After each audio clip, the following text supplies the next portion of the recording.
Right. As you will have seen, no doubt, it's been a really exciting weekend for Upgame users. Wins on both PGA and European Tour is always very nice. And I'm delighted to give you a little summary this week of one of those winners who has very kindly agreed to join us, Lucas Herbert, now a two-time winner on the European Tour, which sounds very nice. And we're just going to talk through some of his stats and get a little bit of input for you into, into how he's done it. So the first standout for me, obviously, if you look a week on week, what you generally expect is players excel in at least one area. And obviously, Lucas last week, one of the best putters in the world. He ranked sixth in strokes gained putting, gained 2.11 per round. And if you compare that to the top 10 average, it's even more impressive in that the top 10 average 1.3. So he was gaining on them considerably.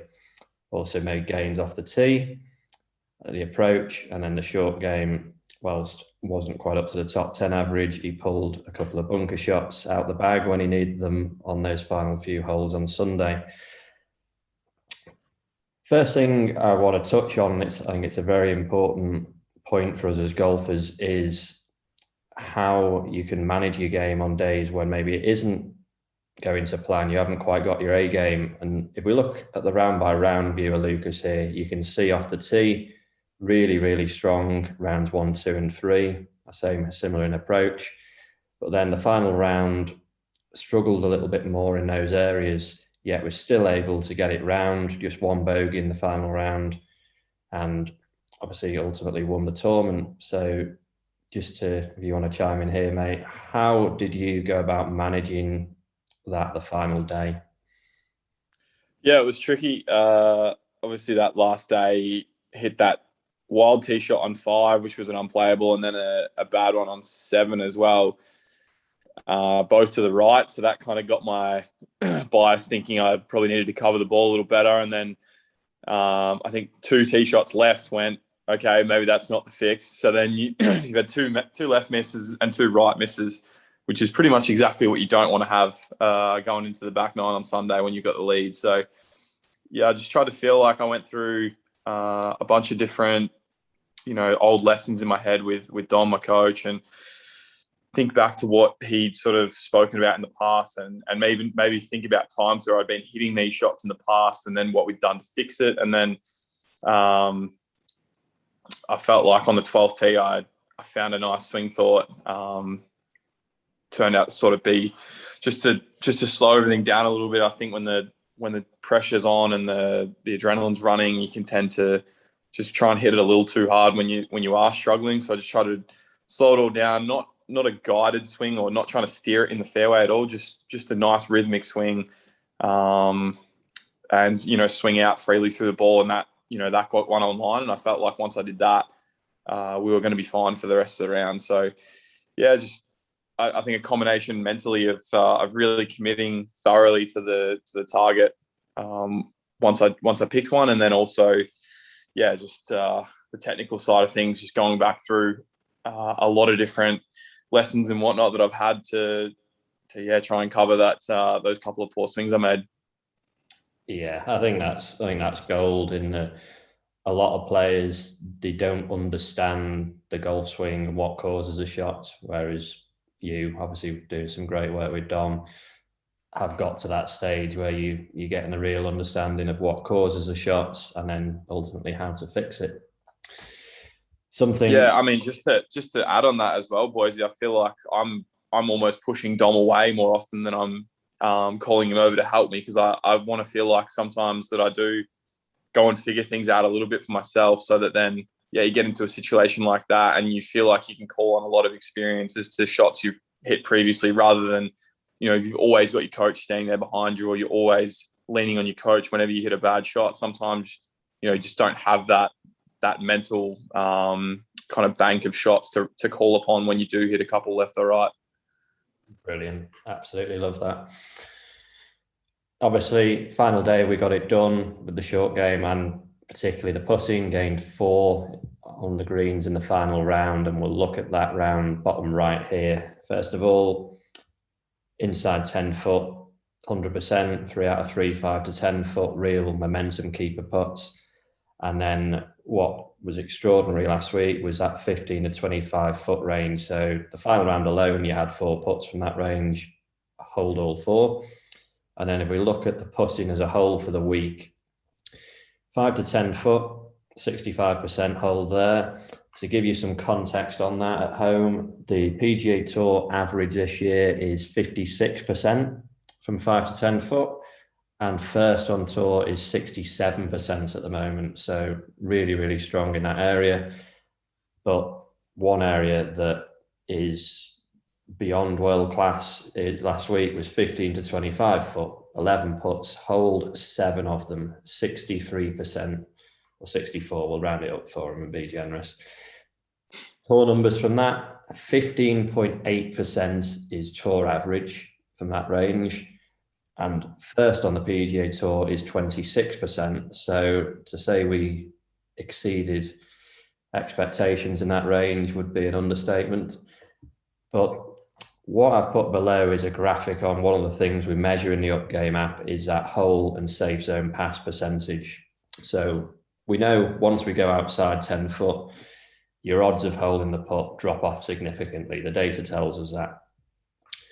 What I like to see players do is have really good speed control. So those of you familiar with the app will know safe zone past is within 2 foot past of the hole.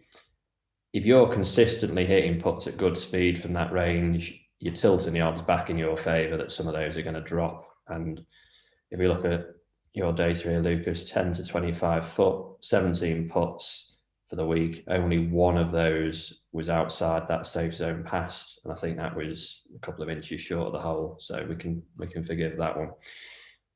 That's why you hold a lot of putts from mid-range. That's how you can tilt the odds in your favour for it. I know you do a lot of really good, diligent work on the putting, good station that Dom's got you doing. Do you want to talk a little bit about that? What makes you one of the best putters in the world? Yeah, I think just consistency around what I do with the putter is obviously pretty key. It's just it's the same drills every single week. It's the same drill every single morning of a tournament round. It's very consistent. It's pretty rigid. So any sort of problem that does come up, you're going to find it out pretty quick. There's not a lot.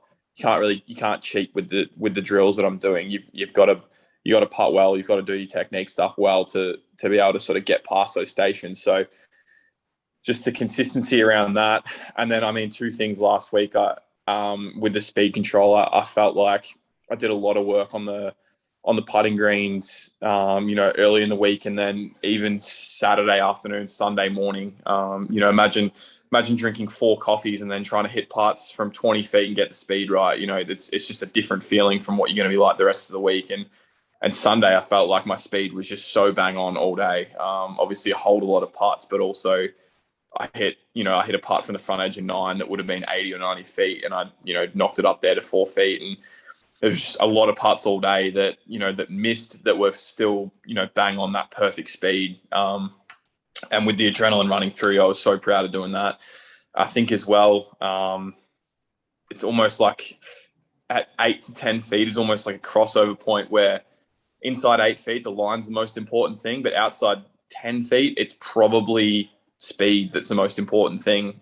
With your putting, you can hit 5 putts from 15 feet on the same line that all miss the hole, and 2 miss right, 3 miss left. It's just the way that golf greens are. They just don't. They're not perfect, especially after a bit of traffic's gone through them. You're just not going to get a perfect roll every time. So if you can get the speed pretty right in that safe zone past the hole, you're going to give yourself a lot more chance than than if you're outside of that range. So yeah, they're 2 things for me last week I was really happy with. I got the speed really good all week, and obviously it showed up in the stats. That was why I was able to putt really nicely. Awesome. And if we look a little bit more at the scoring, I know we've spoke a little bit about this. Last week was a real interesting one in that what you generally see with winners, they play the par 5s really strongly, and then that's supported by the 4s and the 3s. In your case, it was an interesting one in that the par 3s last week, we actually lost a little bit on the field. You were 4 over. Field was plus 0.59. But if we look at the par fours, Lucas played them in -11. The field averaged 2.8 over par for the week. The top 10 averaged 2.9 under par. So he gained over 8 shots on the top 10 just on the par four holes alone. And didn't have a single bogey on the par four all week, which I think the last time that happened was Dustin Johnson in Saudi at the start of this year. Not a very frequent occurrence, as you can imagine. And I know you were thinking about that on that putt on the last hole. Yeah, it was funny. I'd sort of kept, I think the first round I made all 4s and 3s, or maybe a 2 in there as well. And then the second round, obviously, I think I made 5 on 17, and that was the first 5 I made a 5 on the third, ironically, a par 3. And then I sort of just had this thing in my head all week. It was like, wow, I haven't actually bogeyed a par 4 yet. And I've not made a lot of pars on par 5s either. So I was more trying to keep the 5s off the card. But then, yeah, I got over that putt on Sunday, and I knew that I had 3 putts to win, and then went like, no, I haven't bogeyed a par 4 yet this week. Like, I actually want to make this putt, because I think that'd be a pretty cool kind of stat to have at the end of the week. So yeah, that was why I kind of tried pretty hard on that putt, even though I had 3 of them to win. Yeah, very nice way to win. And I suppose just to wrap up for some of the Upgame people out there, obviously we've used a lot of the metrics and the stats for a while. What's your sort of thoughts on Upgame as a product, the stats it gives out, the value in that for golfers? Oh, I mean, it's such good value for money for me. Obviously, playing out there every week, I'm getting such a good indication of where the trends are in my game. And it's so in depth, and it's so relevant to how we're playing golf courses. It can be good feedback for a caddy, even if it looks like I'm short side missing a lot. He can come back with, well, okay, well, we actually probably need to get more conservative with our targets around the greens, or there's so many different areas of Upgame that's just so good for a stats program, so much better than anything I've ever used before, that it's so invaluable. And to be honest, I don't look at the stats as much. It's sort of a lot up to the team. They kind of filter through what we need to. But when I do get whether it's a 3-month or a 6-month stat report, like, I'm going through them with a fine-tooth comb, because I want to know exactly where I can try and get those trends working better for me. And yeah, like, it's just been, I know we've worked together probably 3 years now, Boise, and it's just been so worth it. So yeah, I couldn't recommend Upgame anymore to anyone out there listening that's looking to improve their game. Awesome. And for my side, it's been a great team to be part of so far, and I'm sure there's a lot of exciting times ahead. Obviously, we've got a nice major in a couple of weeks to look forward to as well. So let's keep the good times rolling. Love it, mate. Let's keep it down. Let's keep it going. Top man.